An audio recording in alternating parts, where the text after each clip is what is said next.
JT asks, I had one credit card for 43% utilization for 3 days. How bad is it? You want your utilization to be under 30%, right?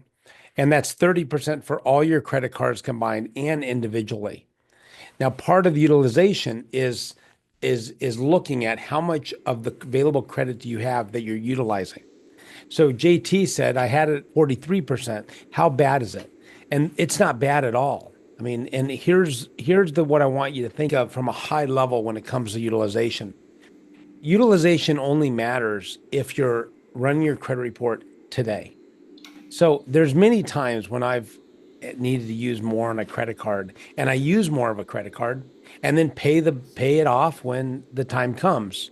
Now, my credit score may go up and down accordingly, but it doesn't matter if I'm not using my credit for something. So my point of this is there's going to be times when your utilization rate is going to go high. Don't get caught up in the anxiousness of your credit score. Don't get caught up in what you wish you would have done or what you should have done. Let's focus on now and moving forward. And a 43 utilization rate, a 50, 60, 70% utilization rate is nothing as long as it's down below 30 before you apply for credit.